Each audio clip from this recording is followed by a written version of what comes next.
Мээримдүү, ырайымдуу Аллахтын ысымы менен деп бүгүнкү көрсөтүүнү баштайбыз. Чексиз бул ааламдын сырдуу көрүнүштөрү эбегейсиз көп.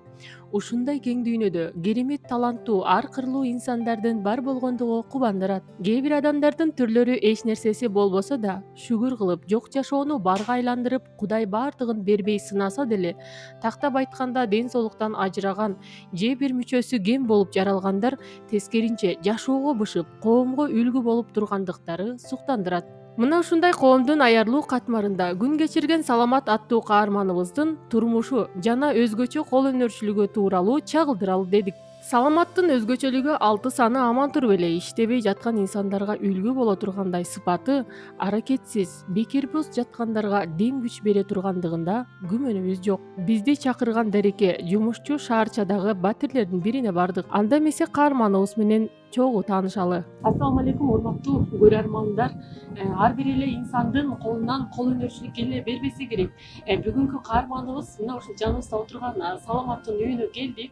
Саламат абдан өзү дагы жашоого дагы мындай айтканда эмгекке дилгирлиги менен бизди таң калтырды. Бүгүнкү келген мына ушул көрүп өз көзүбүз менен сүйүнүп, мына ушундай гүлдөрдү жасап, жакшынакай өз колу менен жасап бергенде биз качан гана адам көргөндө гана ишенет эмеспи, ошол сыяктуу эле биз жанына келип, мына биринчи эле Аллах Тааладан кийинки себепкер бул ата эне деп, мына ушул энеге, апага арнап көп жасаган экен. Бул дагы бир болсо бир Кудайдын керемети менен, Кудайдын буйругу менен жасалып жатса керек. Мындай инсандарыбыз көп болсун деген каалоо тилектерди айтып, жана дагы ушул кызыбыздын, ушул сиңдибиздин көз жашын сүртөлү, жана жардам берели деген максат менен Кайрымдуу бол коомдук фондунун чыгармачылык жамааты бүгүн биз мына ушул жумушчу шаарчасы деген жерде келип отурабыз. Өзүмдү тааныштырайын. Менин атым Саламат. 21 жаштамын. Жалал Абад областынан болом. Ысыр районунан. Азыркы учурда Бишкек шаарында гүлдөр жасап, өзүм үйдө жашоону өткөрөм. Эки иним бар. Тууган атабыз мындан көп жылдан бери башка айга үйлөнүп кеткен. Апам бизди карап жүрчү. Апам эле качып калганда 5 жыл болуп калды. Ошол Москва шаарында иштеп жүрөт. Туура эмес айга колдон операция болуп качып калды. Андан кийин ошол кийин баадырман алган. Ошол менен чогуу окутуп баланы чогуу. Ошол эле эмгегине кыркта бар. Жаныбарда турат, кайдан эки бир тууган иним бар. Бирөөсү 19 жашка чыкты быйыл. 16 жашка чыкканда бул жака шаарга алып келип, автодорожный колледжге киргизгенбиз. Ал жактан 3 курста окуп быйыл бүттү. Окуусун бүтүп эле Москвага кетти. Иштеген. Кичинекей иним 14 жашта. Айылда таймен жайкаларында чогуу турат. Мектепте окуйт. Азыр бул жакта ким менен турасың? Бул жакта азыркы учурда убакытча таймен келген. Чараланады. Негизи өзүм эле. Кээ күндөрү мындай тааныш кыздар келип, өзүм жасап. Мындай ден соолуктун жаап берем. Ушул ден соолуктун ушундай лайыктуу көйгөй качан башталды же мурда эле болгонбу? Ошол жөнүндө кенен айтып берсең, менин да мындан болупту. Эмнеден улам экенин доктурлар так айтып берише алган эмес. Болгону ушундай эле төрөлүп калды деген болгон. Төрөлгөн эле ушундай төрөлгөн. Оң бутум өспөй калган да, өрчүбөй калган. 9 класс бүткөнгө чейин ушул балдакка таянып окуп жүрдүм мектепте. Ал учурда прописка дейт болчу. 9 классымда ошо качып болгондо апам топтогон акчага барып операция жасатканбыз. Болбосо деги операция жасалыш ойдо болгон эмес да. Ошол болуп операция жасатып, операциядан кийин 2015-жылдан баштап эле ушунда Кыргызстандан жасалды. Ооба, Кыргызстандан эле Бишкек шаарынан жасалды. Эмне деген диагноз? Диагноз кошкон жок.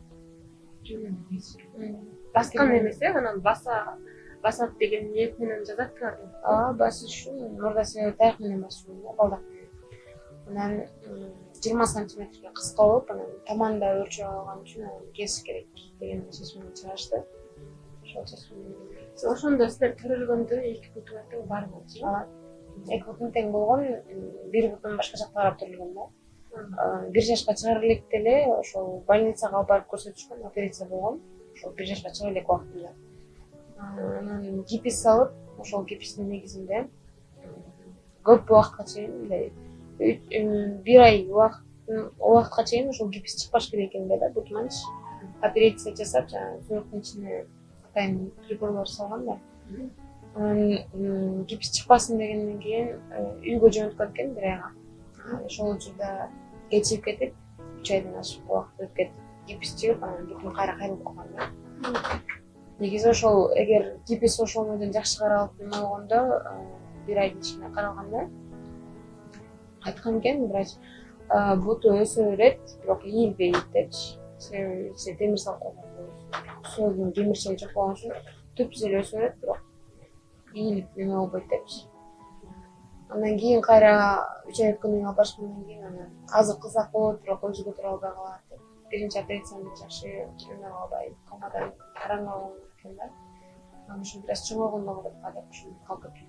Өзүңүздөр көргөндөй Саламат Бактыбек кызы 1998-жылы Жалал Абад облусуна караштуу Аксы районунун Дейрес айылында жарык дүйнөгө келип, төрөлгөндө эле бир буту артка карай кайрылып төрөлгөн. Бишкектеги бейтапканалардын бирине операция жасаткандан кийин оң бутун кесип балдакка өткөн. Бирок тагдырда жазылганды Алладан башка эч ким оңдой албасы анык. Мотивация өз айтат го мындай окууну каяктан алгансың, билимди каяктан алгансың депчи. Жашоодон алып коюп көбүнчөсү. Себеби мындай башка адамдарга караганда операция мүмкүнчүлүгү чектелген болгон үчүн дагы мындай көп эле жумуш жерлерге барып жумуш жасап, көңүлдү оорутпагы келбейт. Чалып коебуз депчи. Жумуш бошоп калса айтып коебуз деп жумуш чечет, бирок мындай ийгиликтүү жемиш болгон жок да. Анан ошентип могул эле кышта протезим 2018 кийе албай калгам, бутум ооруп. Ошондон кийин протез кийген жокмун, азыр да кие албай атам. Анан балдак менен басып барып көбүнчө эле сыйгак жерлерден жыгылып, ушинтип эме болуп калат. Ошондон үйдөн сыртка чыккым келген жок. Бутум ооругандан жарыктым, 1-2 күн жаман сыгылып кеттим да, үйдөн эмне кылышымды билбей. Бир эже бар болчу, Азиза деген эже. Ошол эже дайым ушундай гүлдөр жасап, социалдык немелерге коюп, көрүп сүйүнчүмүн да, мен айылга баратканда алып барам депчи. Апам алып барып берем деп. Апам өзүнө калам депчи. Ойлончумун, бирок жасайм деп такыр ойлогон эмесмин. Анан эле бир күнү ойлонуп отуруп, негизи 2018-жылы бизнес школаны бүткөм да. Атайын ишмердүүлүк боюнча мектеп. Ал жактан бизге кантип бизнес кылыш керек, ошону кантип расчет этиш керек болуп үйрөтүшкөн. Анан ошол жактан отуруп эле ойлонуп көрүп, тиги эжеден немесин сурап, бала. Анан ошондон кийин эле эсептеп көрсөм туура келди. Алып келип алгандан кийин жасадым. Жакшы, сонун жасаптырсың. Бул мисалы апа деп жазаганыңда дагы кандай заказдарды бериштиби же өзүң эле ойлоп ушундай кылып жасап көрөйүн дедиңби? Негизи башым мындай болгон, мен мурда голландский розалар жасаучумун. Азыр деле бар, тиги Сведоров турат. Мындай ручной гүлдөр болчу да. Анан ошондой эле гүлдөрдү мындай Instagram баракчама киргизип, мындай тартып, уже фантазиям жетпей калган, анан ойлонуп отуруп, анан башка ошол гүлдөрдү карап отуруп, мурда сохранить этип жүргөн гүлдөрүм болчу да. Апа деп мындай эле бир апа деп гүл жасалып турган экен, ак гүл мененчи. Анан жакшынакай экен деп жасаган эмесмин да, чындыгында. Алып туруп Instagramга красота турсун деле коюп койгом. Анан коюп койсом реклама болду бир күнү. Азиз Жамгырчиева эже келип тартып кетти. Анан ошондон кийин эле бир күндө эле 3 заказ түшүп калды да, апа деген калып. Эмне кылышымды билбейм, жасай албайм же орой албайм. Мындай такыр жасаган эмесмин да. Буну май айында эле үйрөндүм да. Мындай чрезвычайно болуп кеттим. Бир күндүн ичинде ошол үйрөнгөнгө туура келди. Ал учурда жасаган гүлдөрүмдү көрсөм азыр кадимкидей күлөм да. Андай элечи. Себеби азыр көрсөңүз бул жакта тамгалар кичинекей да, жазуулардын тамгаларычы. Ал убакта ошол гүл, могул кандай болсо тамгаларым да ушундай кылып туруп чоң размердечи. Билинбей калчу да, ортолоп жармашыпчы. Анан кийин ойлонуп отуруп мындай жасай берсең өзү эме болот экен. Кол көнүп баштады. Кол көнүп мындай ойлор келип, башында мисалы жөн эле мындай апа деп эле жазып жатам, жөн эле актар мененчи. Кийин уже алтындар менен жасай баштады, күмүш кагаздар менен жасай баштады. Бул ааламдагы эң чоң жоготуу болуп жарык дүйнөгө алып келген энени жоготуу бүтүндөй дүйнөңдү жоготкондой болуп сезилет эмеспи? Мына ушундай эне мээримин көрбөй, тайэнесинин колунда чоңоюп, көргөн кыйынчылыктарын айтып, каарманыбыз көз жашын төгүп олтурду. Апа деп көбүнчөсү бул жакта да апа деп эне деп көп жазып атырсың да. Анан өзүң апаң жөнүндө айтып берсең, кичинекей кезинде апаң мындай сага эмне белектерди кылчу эле, апаңды сагындым деп ошол жөнүндө айтып берчи.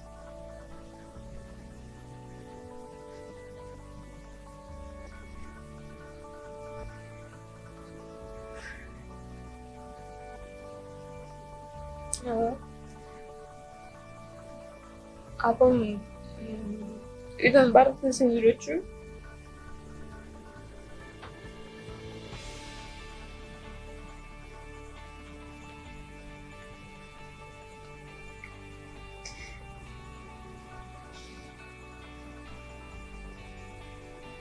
Биринчи эле үйрөткөн нерсеси мага сүрөт тарткан болгон. Сүрөттү аябай жакшы тарчу. Ал тирүүдөгү тартып берсе мен анын үстүнөн ойноп мындай сүрөт тарта алчу эмесмин да, такырчы. Жазганды үйрөткөн. Күндү урушат болчу, физиотка жаса депчи. Ал убакта биз кичинекей болгонбуз да. 7 жаш, 8 жаш болгон болчу да. Физиотка жасабай жатып алсак, тургузуп жасап туруп анан жатчу да. Андан кийин эле ошо ажырашты. Ажырашкандан кийин биз тайнемдердин үйүндө калдык. Апам иштеги шаарына келип иштеп жүрдү. Телефондо сүйлөшүп турат болчу канча. Ошентип иштеп жүрүп Москвага кетти. Москвадан 1 жыл сайын келип турчу негизи. Ошо менен ошол жактан акырында ушул 3 жыл калып кеткен да.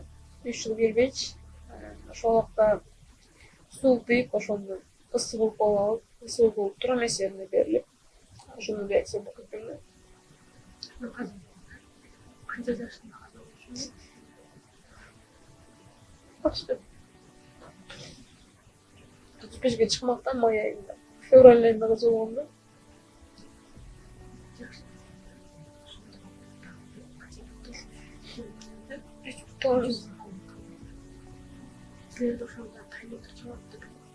Башынан эле тайнемдердин колундабыз. Себеби мындай болуп турганда чоң калышкан эмес да. Мындай ысыны ыйгарганда мындай. Чындыкtan тайнемдер кошкон.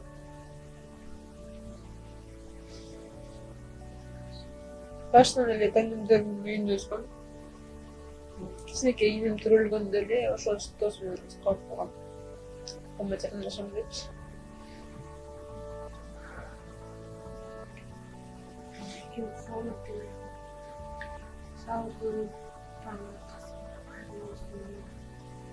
Кудай насип кылса, келечек алдыда жаштыгыбыз эле 25 жаштан эле Кудай буйрса дагы ушундай кол өнөрчүлүгү бар экен, энелерим бар экен. Күндүз атканыбыз менен дагы кызмат кылып, жакшы, бактылуу күндөрдү күндүз көрөбүз. Кудай насип кылса, жакшы күндөр көрүшүнгө. Мен өзүм азыр эле эсимде. Кимиси келип кычалып сүйлөп атканы, кимиси келип уруп атканы бүт баары эсимде турат да дагычы. Башында бул ишке ошол инемдин операциясын жасатып, оозуна пластикалык операция жасатыш үчүн киришкем. Ойлогом, жашоом аябай кыйын болуп кеткенинен такыр ишене турган адам жок болуп калган да. Кимден барып неме суразышымды билбей калгам анан ошол учурда. Өзүмчө мындай бутума туруп, өзүм үй бүлөмдү неме кылайын деп, каржылайын деп гүл жасап баштадым. Шугур курбайга жакшы эле болду. Мен өзү аягы иним операция жасаттым. Ушу гүлдөрдү сатып э? Ооба. Эч кимден башка Жардам кайрымдуу инсандар беришип атты. Бирок азыр ушул жерде тургандардын бардыгы, ушул жерде турган гүлдөрдүн бардыгы ошол кайрымдуу инсандардын салган акчалары да. Муну сен баягы интернетте рекламалап деп айттың да, ошол интернеттен кандай кылып канча подписчигиң бар, эмне кылып рекламалап каяка сатасың, же көчөгө чыгып алып сатасыңбы, же бир гана эле ошо интернет аркылуу сатасың, ошондой айтып берчи. Азыркы учурда Instagram аркылуу жасадым. Андан башка сата турган жер жок. Көчөгө деле алып чыкканда доставкага менен жеткирип баратканда деле өзүм жеткире албайм. Себеби 2 колумда тең балдак азыр. Көчөгө алып чыгып сатыш менин үчүн деле бираз кыйыныраак. Аны эмне кылып көрө элекмин? Азырынча колдонуп көрө элекмин, бирок магазин ачсаңар жакшы болот эле, выбор көп болсо барып тандап алат элек деген клиенттер көбөйө баштады азыр. Инстаграмда 5000 подписчик бар. Ошол 5000 подписчиктен эле жок дегенде жумасына 2ден 3дөн Үйүн толо гүлгө толтуруп, адамдын көңүлүн гүл менен ала билген Саламат Бактыбек кызы келечекте кыялын айтып, жумушун кеңейишин айтып жатты. Келечекте ой кыялдарынын ишке ашышын каарманыбыз болгон күч аракетин жумшап жаткан учур экен.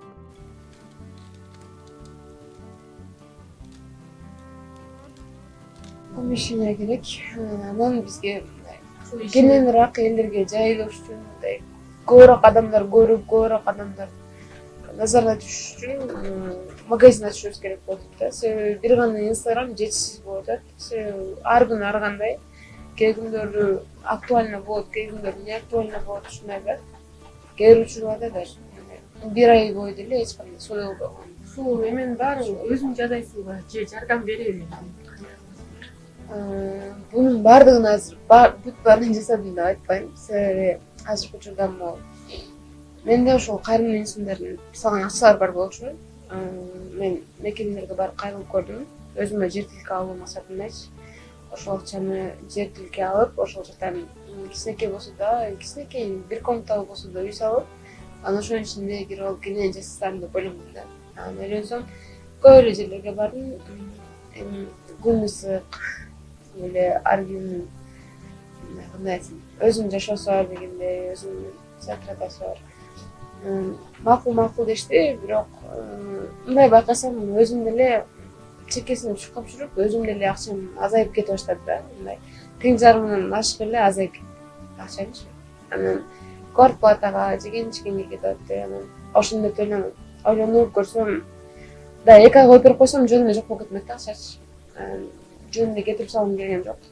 Анан болгон акчамды баарын топтоп, баардык материалдарды алып келип, эми үйдөн жасадым. Канча сомдон алып келесиз? Бул гофрированный бумага, атайын ушул гүлдөр үчүн мындай көдүрүп отурган кагаздар. Буларды биз Дордой базарынан алып келебиз. Негизи баардык эле базарларда бар, бирок мындай Дордой базарында эмне өңдөрү тандоо көп, тандоо көп.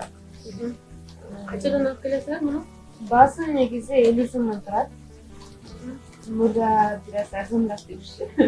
Азыркы учурда аябай нема кеткенде.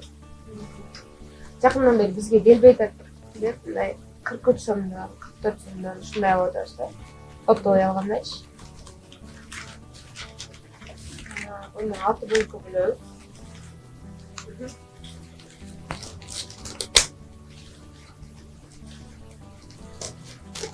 Негизи узундугу 50 сантиметр болот да. Ал неме отпойбу? Жумшак болуп атпайбы? Ооба.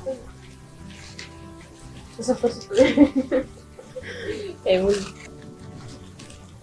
Кандай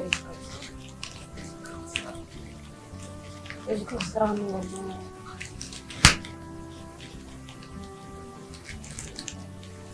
Ушинтип эле аны тизип коесуң, э? Коробкаларды эме менен алып келесиң.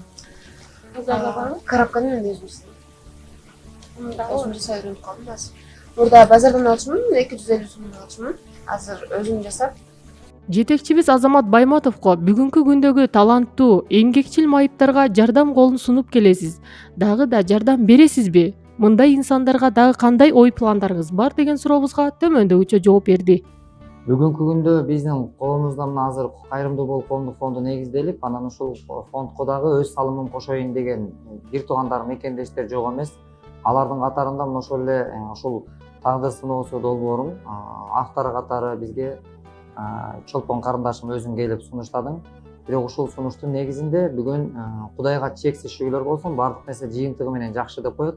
Бирок бүгүнкү күндөгү бул долбоордун да жыйынтыгы бир канча өксүктө турган, ушул эч бир мындай бир көмүскөдө турган бир туугандарды коомчулукка алып чыгып, канчалаган бир туугандар ушул долбоордун негизинде мына кадамы аз эле убакытчалык болду, бирок ошентсе дагы бир канча үй бүлөнү камтып, алардын үй бүлөсүнө бир жарык чачып турат. Мен айтайын дегеним, мына ушундай долбоорлор жана башка жакшы бир проектлер ушундай бир ишке ашып турса, максаттар ишке ашып мындай бир аракеттер жүрүп турса, мен ойлойм, кыргыз коомчулугунда мындай кыйналган үй бүлөлөр аз болсо керек деп ойлойм. Ошон үчүн Кудай буйруса, мындай учурда кайдыгер карабастан сөзсүз түрдө алга гана умтулуу керек деп ойлойм. Тагдырда жазылганды бир гана Аллах Тааладан башка эч ким түзөй албасы анык. Аллах Таала биринчи улуу жаратуучу, бардык эле инсандарга мына ушундай саламат сиңдибиздей мындай колунан мүмкүнчүлүгү чектелсе дагы колунан иш бардык эле инсандарга бере бербейт экен. Мына ушул бүгүн келип таң калып, өз көзүбүз менен көрүп отурганыбызга абдан сүйүнүп кубанып жатабыз. Бул да болсо коомго болгон салымы, бул да болсо алты саны аман инсандарга чоң үлгү болот деген үмүттөбүз. Мына өзүңүздөр көргөндөй эле мына ушул саламат ата энеси жок болсо дагы, мына ушундай мүмкүнчүлүгү чектелип бутунун бир буту жок болсо дагы коомдогу өзүнүн ордунда мына ушундай келечек максат кыялдары чоң. Ушул ярмарка өткөрөм, элге кызмат кылам, бир туугандарымды багат элем, жер алат элем, участок алып, мына ушундай чакан бир бизнесимди ачат элем деген үмүт кыялдарын ишке ашыруу үчүн биз дагы аракет кылып, далалат кылып келатабыз. Ал эми урматтуу көрөрмандар, эгерде сиздерди дагы мына ушул саламат сиңдибизге болгон бир боорукерлик, бир кандайдыр бир жардам берейин деген жакшы ниет, тилектериңиздер болсо, төмөндөгү номерге байланышып коюңуздар деп өтүнөбүз. Кадырман көрөрмандар, жашоонун өзүнүгү менен турмуштан сабак ала, такшала билген тагдырдын сыноосуна ийилбеймин деген каарманыбызга жардам колун суна тургандарды төмөндөгү даректерден күтөбүз. Ал эми таланттуу каармандарды 0707 33 56 40 номерине байланышыңыздар. Кызматыңыздарда Чолпон Шонкоева, Тилек Айталиев, Али Акбар Каныбек уулу Атайын кайрымдуу бол коомдук фондунун медиа порталы үчүн даярдалды.